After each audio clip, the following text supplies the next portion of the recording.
हर रविवार सुबह 8 से 9 बजे सिर्फ डीडी न्यूज पर। एंजॉय कीजिए ब्लॉकबस्टर और सुपरहिट मूवीज। राणा की मौत से पहले मुझे मौत नहीं आ सकती।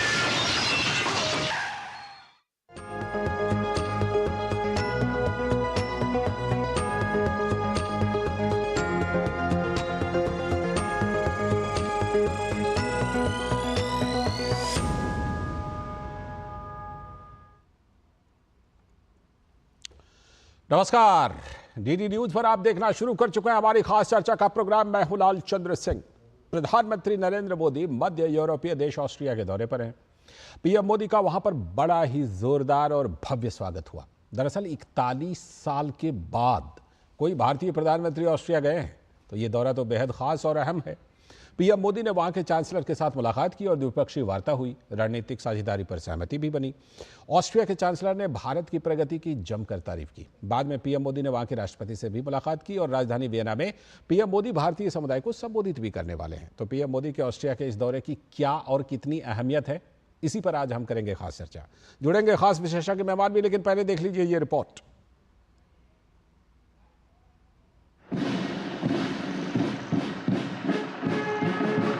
वियना में प्रधानमंत्री नरेंद्र मोदी का ये अभिनंदन जितना खास है, उतना ही खास है पीएम का ये दौरा भी।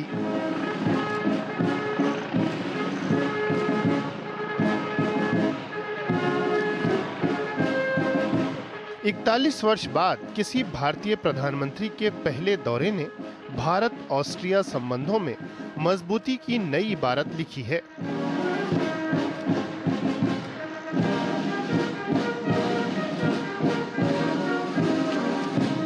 ऑस्ट्रिया के चांसलर कार्ल नेहमर ने प्रधानमंत्री का गर्मजोशी से स्वागत किया। फेडरल चांसलरी में हुई प्रतिनिधिमंडल स्तर की वार्ता में भारत ऑस्ट्रिया सहयोग को आगे बढ़ाने पर सहमति बनी। इतना ही नहीं, दोनों देशों ने आपसी संबंधों को रणनीतिक दिशा देने का भी फैसला किया। इंफ्रास्ट्रक्चर विकास, innovation, renewable energy, hydrogen, water and waste management, artificial intelligence, quantum जैसे क्षेत्रों में एक दूसरे के सामर्थ्य को जोड़ने का काम किया जाएगा। दोनों देशों की युवा शक्ति और आइडियाज को कनेक्ट करने के लिए स्टार्टअप ब्रिज को गति दी जाएगी। पीएम मोदी और ऑस्ट्रिया के चांसलर की बैठक में यूक्रेन संघर्ष और पश्चिम एशिया की स्थिति पर भी विस्तार से बात हुई। पीएम ने दोहराया कि ये युद्ध का समय नहीं है।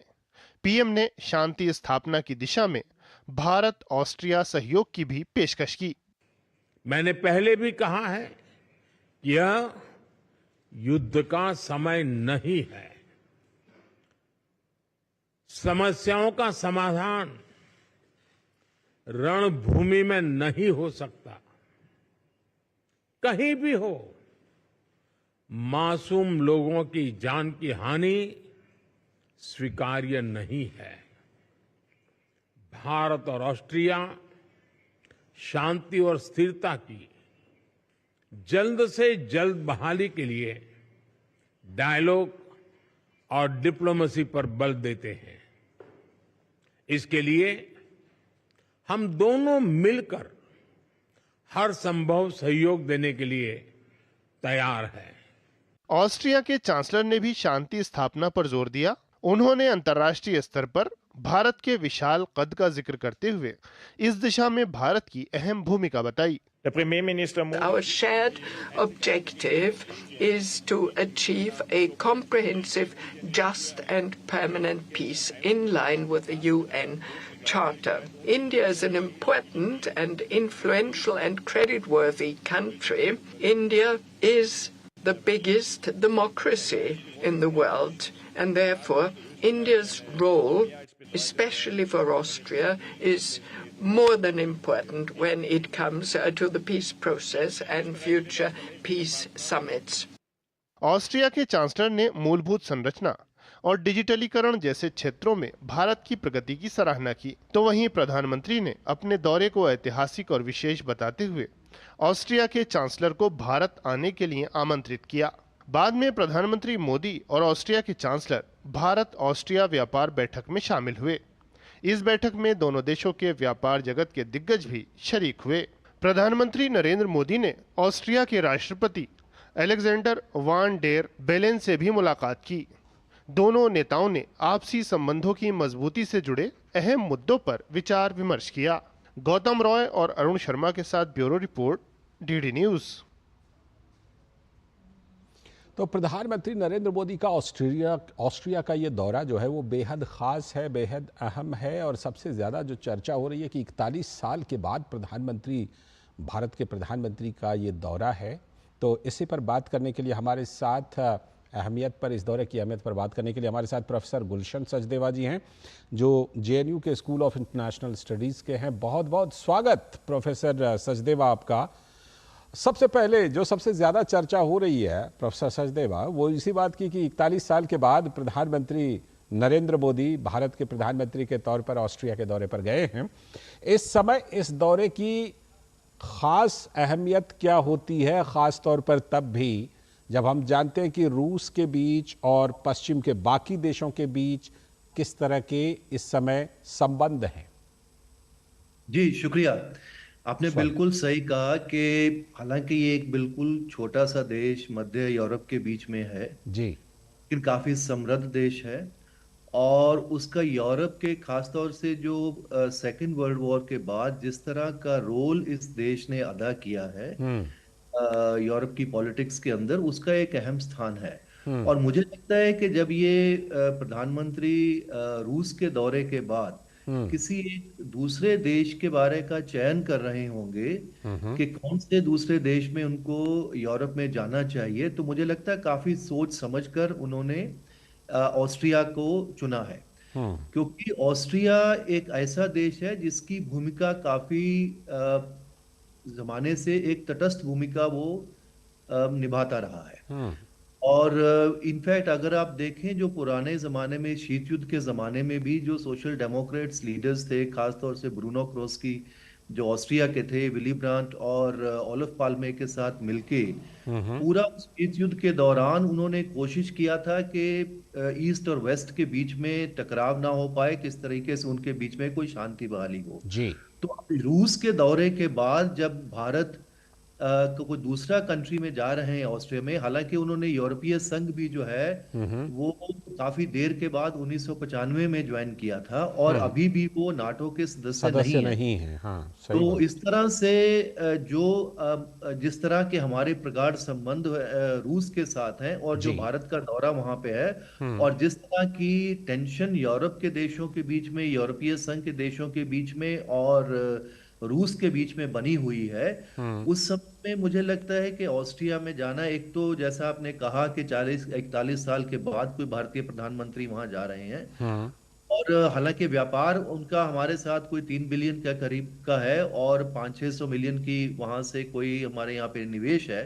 लेकिन प्रधानमंत्री ने बोला अपने वक्तव्य में कि सिर्फ हम जो चाहते हैं सिर्फ ट्रेड और इन्वेस्टमेंट्स के अलावा जो एक उनका जो अपना एक और इकोसिस्टम है, पर्टिकुलरली स्टार्टअप का जो इकोसिस्टम है, वहाँ का जो इंफ्रास्ट्रक्चर की जो कंपनीज हैं, ऑलरेडी काफी कंपनीज भारत में काम कर रही हैं, तो काफी संभावनाएं हैं कि हम उसको आगे बढ़ा सकते हैं। और उन्होंने जो व्यापार जगत के लोगों के साथ भी बातचीत किया, तो मुझे लगता है काफी सोच समझ के, और वैसे भी क्योंकि नेटो की जो समिट हो रही है वॉशिंगटन में और यूरोप के बाकी सारे देश जो हैं, काफी देश जो हैं वो नेटो के मेंबर हैं, तो वो उधर बिजी हैं, तो ऑस्ट्रिया एक ऐसा कंट्री चुना गया है जो भारत की बात को काफी सिंपैथेटिकली, जिस तरह से भारत ने अपना पक्ष यूक्रेन संबंध इस संघर्ष के बारे में वहां पे रखा है, और उन्होंने जैसे वहां के चांसलर ने अपने वक्तव्य में ये भी कहा कि भारत एक बहुत कदावर जो देश है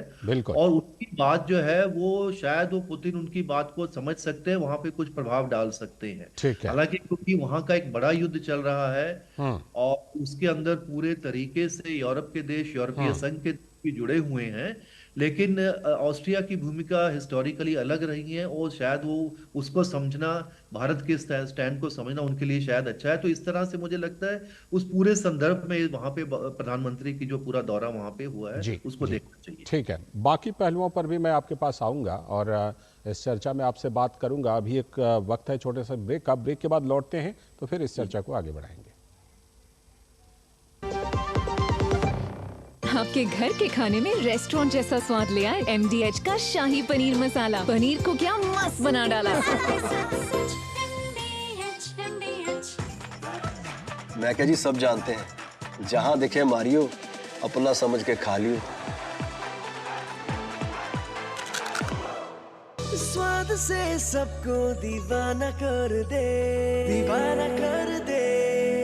पता का चाय, गजब का स्वाद। सर आप बहुत लकी हैं कि आपके बेटे ने हेल्थ इंश्योरेंस और बाकी सारी फॉर्मेलिटीज टाइम से पूरी कर दी है। मेरा बेटा? तो फिर आप? पॉलिसी बाजार। क्लेम के टाइम पे हमेशा आपकी हेल्प को तैयार। पॉलिसी बाजार, 1 करोड़ का हेल्थ इंश्योरेंस सिर्फ 390 रुपए महीने से शुरू। ये डाउट बहुत ही अमेजिंग चीज है, काम आसान कर देती है। अब जिस पे भी डाउट है वो तो ऑटोमेटिकली आउट है, लेकिन मुथूट फाइनेंस से गोल्ड लोन लेते हुए कोई डाउट नहीं है, क्योंकि यहाँ है पूरी ट्रांसपेरेंसी, 100% भरोसा और सुरक्षा। तभी तो मुथूट फाइनेंस है भरोसा इंडिया का, इंडिया का number 1 most trusted financial services brand. तो गोल्ड लोन लेने के लिए कॉल करें 1-800-313-1212।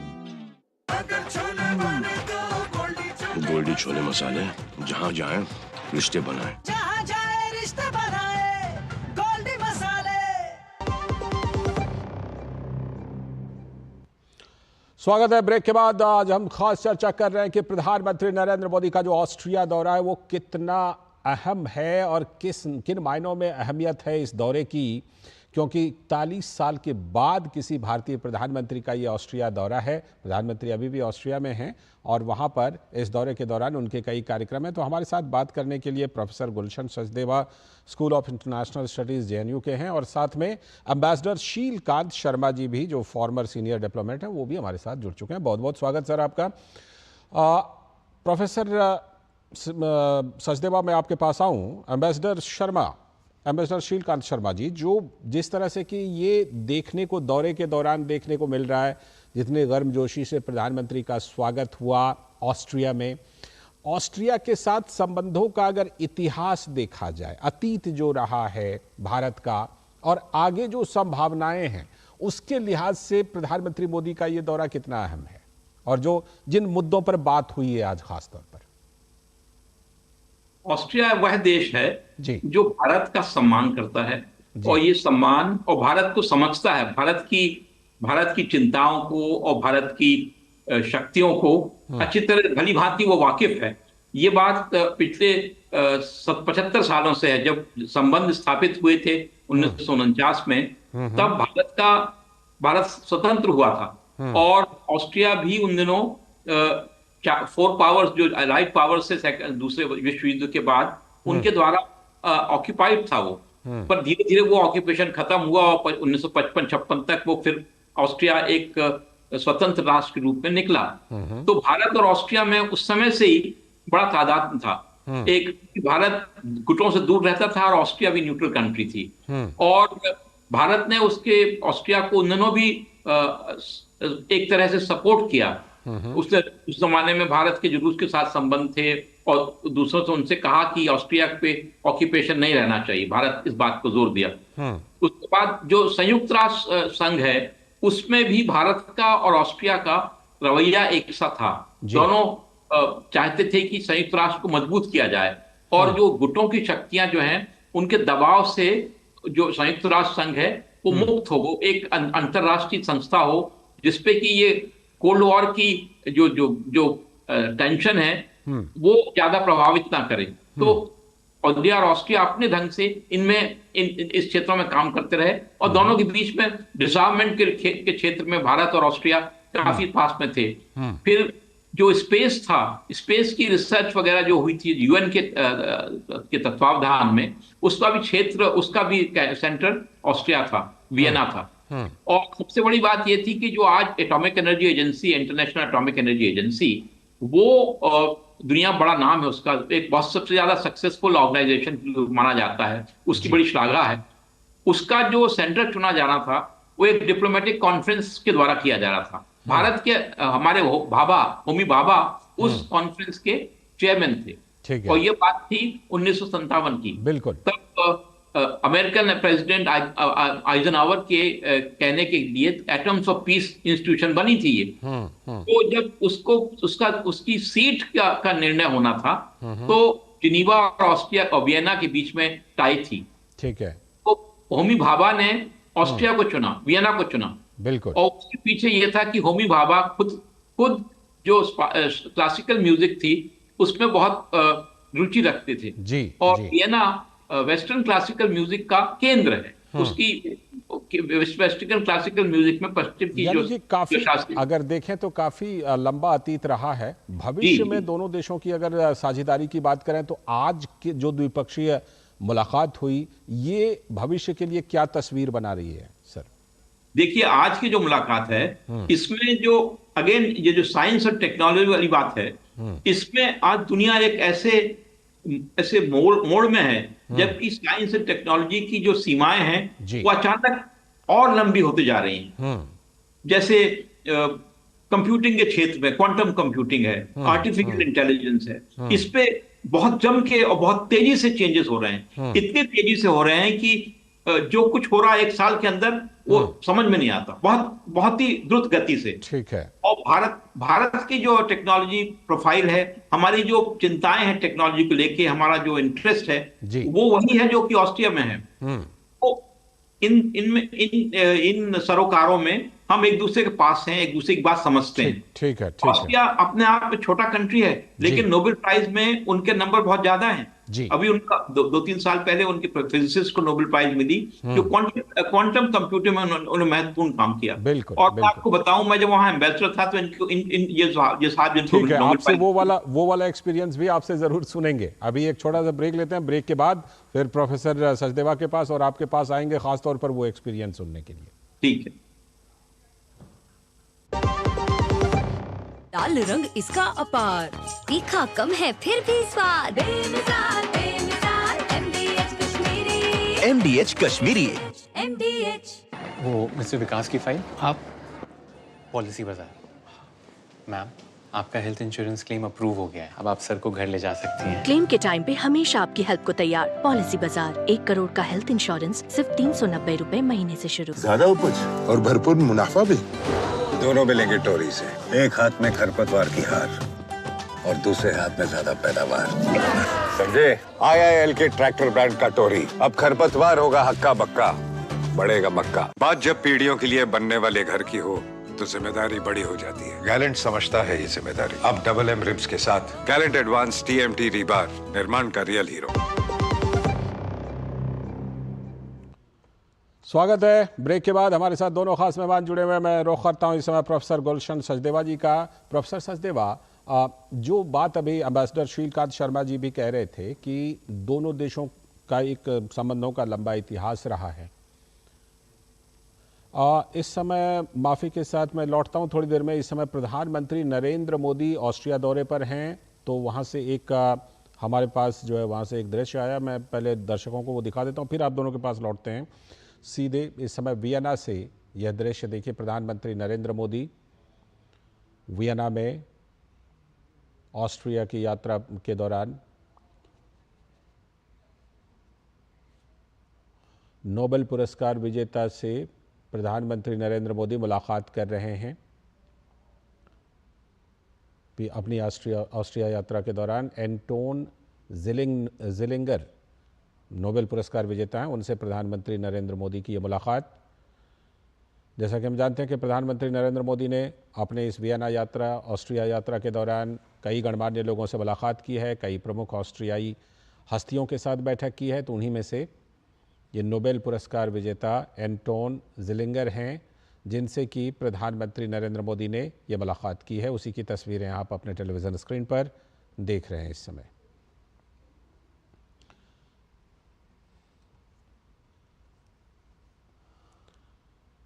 तो प्रधानमंत्री नरेंद्र मोदी ने ऑस्ट्रिया दौरे के दौरान कई प्रमुख हस्तियों से मुलाकात की है और उसी सिलसिले में नोबेल पुरस्कार विजेता एंटोन ज़िलिंगर से प्रधानमंत्री नरेंद्र मोदी की ये मुलाकात। तो ये डॉक्टर एंटोन ज़िलिंगर हैं जो कि 2022 में इनको भौतिकी का नोबेल पुरस्कार मिला था और उन्हीं से ये मुलाकात प्रधानमंत्री नरेंद्र मोदी की तस्वीरें आप देख रहे हैं, जिसमें कि एंटोन ज़िलिंगर से प्रधानमंत्री नरेंद्र मोदी की ये मुलाकात की तस्वीरें। और जैसा कि हमने आपको बताया कि जो 2022 का भौतिकी का नोबेल पुरस्कार है वो एंटोन ज़िलिंगर को मिला था, जो कि ऑस्ट्रिया के हैं। तो प्रधानमंत्री नरेंद्र मोदी ने उनसे अपने दौरे के दौरान ये मुलाकात की है। प्रधानमंत्री ने कई प्रमुख हस्तियों के साथ मुलाकात की है अपने दौरे के दौरान, तो उन्हीं में से ये एक बड़ी हस्ती नोबेल पुरस्कार विजेता डॉक्टर एंटोन ज़िलिंगर, उनसे प्रधानमंत्री की मुलाकात की ये तस्वीरें आप अपने टेलीविज़न स्क्रीन पर इस समय देख रहे हैं। तो प्रधानमंत्री नरेंद्र मोदी ऑस्ट्रिया के दौरे पर हैं। ऑस्ट्रिया के दौरे के दौरान प्रधानमंत्री के कई कार्यक्रम रहे, काफ़ी व्यस्त उनका कार्यक्रम रहा। अभी जो ये आप तस्वीरें देख रहे हैं ये मुलाकात की तस्वीरें जो नोबेल पुरस्कार विजेता एंटोन ज़िलिंगर हैं उनसे मुलाकात की तस्वीरें। तो हम चर्चा में वापस आते हैं और चर्चा हम कर रहे थे प्रोफेसर सचदेवा, आपसे हम चर्चा को आगे बढ़ा रहे थे। तो उसमें ये कि जो भारत और ऑस्ट्रिया का इक्वेशन है उसमें अभी जब द्विपक्षीय बात हुई तो उसमें एक बात ये भी निकल करके आई कि दोनों देशों ने शांति के लिए पेशकश की। हम जानते हैं इस समय रूस यूक्रेन संघर्ष चल रहा है, इस पेशकश का क्या महत्व है, क्या मतलब निकाला जाए? देखिए, बात यह है कि जिस तरह से मैं कह रहा था कि अभी 95 के बाद से ऑस्ट्रिया जो है वो यूरोपीय संघ का सदस्य बन गया। तो काफी मामलों में उनका जो इतिहास कुछ भी रहा हो, तटस्थ की जो भूमिका रही है, अभी भी जैसे मैं बता रहा था कि नेटो के मेंबर नहीं है, लेकिन काफी मामलों में उनकी जो विदेश नीति है वो उसका कोऑर्डिनेशन जो है यूरोपीय संघ के बाकी देशों के साथ मिलके वो करते हैं। और काफी क्रिटिकल उनकी जो अभी भी जो एटीट्यूड है वो रूस के प्रति है उनका जी। उसके बावजूद भी क्योंकि उनके एक तटस्थ भूमिका पहले से रही है, अभी वो नेटो के मेंबर नहीं है, तो भारत ने जिस तरह से शांति की बात की है कि युद्ध से कोई इसका हल नहीं निकल सकता, इससे कोई बातचीत या राजनयिक इसका कोई हल निकालना पड़ेगा, उसको वो काफी सिंपैथेटिक तरीके से देखेंगे। उसके अलावा जितने जो हमारे मुद्दे हैं, ठीक है, व्यापार का हो चाहे वो निवेश का हो या जितने भी और काफी मुद्दे हैं, उसमें क्योंकि अभी वो यूरोपीय संघ का वो सदस्य है तो वहां पे कॉम्पिटेंसी जो है वो बिल्कुल क्लियर कट वो आपस में डिवाइड की हुई है। तो उसमें जो ट्रेड का, जैसे हम ट्रेड और इन्वेस्टमेंट की है वो यूरोपीय संघ के साथ जो हम नेगोशिएशन कर रहे हैं इन्वेस्टमेंट एग्रीमेंट के, ट्रेड एग्रीमेंट की, तो अगर वो हमारा एग्रीमेंट उनके यूरोपीय संघ के साथ हो जाता है तो उसका पूरा प्रभाव जो है हमारे ऑस्ट्रिया के संबंधों में भी पड़ेगा। और उसके साथ लेकिन जो कुछ ऐसे मुद्दे हैं कॉम्पिटेंसीज जो है उनकी वो ऑस्ट्रिया के पास है, जैसे माइग्रेशन मोबिलिटी का है, उसका उनके साथ एग्रीमेंट किया। एम्बेसडर शीलकांत शर्मा, आप अपना वो ऑस्ट्रिया का कुछ अनुभव सुनाना चाह रहे थे, वो एक बता दीजिए। दूसरी बात ये कि ज़रूर उसमें ये भी शामिल कर दीजिएगा कि जो इंडियन डायस्पोरा है वहाँ पर, जिसको प्रधानमंत्री संबोधित करने वाले, वो कैसा है वहाँ पर? अनुभव ये था, यही प्रोफेसर ज़िलिंगर जिससे हमारे प्रधानमंत्री मिल रहे हैं, इनकी लैब थी इंस्प्रूव में, और मैं जब एम्बेसडर था तो मैं स्पेशल एफर्ट करके उनके पास गया था मिलने, क्योंकि मेरा बैकग्राउंड न्यूक्लियर फिजिक्स का था और मैंने भी एलिमेंट्री पार्टिकल्स में काम किया था जी। तो मुझे दिखाया उस समय, मैं बात कर रहा हूँ 2006 की, और उन्होंने मुझे बताया अपनी लैब में कि कैसे वो फोटोन को उन्होंने सेपरेट कर लिया था। और सबसे बड़ी बात ये थी कि उन्होंने यही बताया धीरे से कि उनका जो उनके सहयोगी हैं उनमें एक भारतीय भी है, एक यंग भारतीय और आंध्रा यूनिवर्सिटी से वहां रिसर्च स्कॉलर के रूप में उनके साथ काम कर रहा। अब आप सोच सकते हैं कि एक भारत के राजदूत के रूप में कितना गर्व मुझे महसूस हुआ कि इतने बड़े के साथ हमारा एक यंग आदमी जो है वो काम कर रहा है रिसर्चर, और वो उसकी तारीफ कर रहे थे। ये था ज़िलिंगर साहब के साथ मेरी मुलाकात, और प्रधानमंत्री उनसे मिले हैं। दूसरी बात मैं ये कहूंगा कि जो अभी जो प्रोफेसर सचदेवा ने बोली उसमें एक बात मैं जोड़ना चाहूंगा, जरूर, यूरोप में 3 न्यूट्रल कंट्रीज थे, स्वीडन, ऑस्ट्रिया और फिनलैंड। पुतिन के यूक्रेन में जो उन्होंने जो काम किया, उसके बाद फिनलैंड और स्वीडन घबरा के नेटो ज्वाइन कर लिए। जी। पर ऑस्ट्रिया ने ज्वाइन नहीं किया। बिल्कुल, और ये कहीं ना कहीं ऑस्ट्रिया की ये चीज़ें जो हैं वो मुझे लगता है कि उसी आधार पर भारत और ऑस्ट्रिया ने मिल करके ये पेशकश की है कि वो विश्व शांति के लिए भी अपने आप को पेश करते हैं। समय की कमी है, फिलहाल माफ़ी के साथ शुक्रिया अदा करना चाहूँगा एम्बेसडर शीलकांत शर्मा जी और प्रोफेसर गुलशन सचदेवा जी, बहुत बहुत शुक्रिया इस चर्चा में जुड़ने के लिए आप दोनों का। तो प्रधानमंत्री नरेंद्र मोदी का ये ऑस्ट्रिया का दौरा बहुत ही अहम है, बहुत ही ख़ास है, कई मायनों में ख़ास है। फिलहाल इस चर्चा में इतना ही, लेकिन डीडी न्यूज़ पर खबरों और कार्यक्रमों का सिलसिला लगातार जारी। नमस्कार।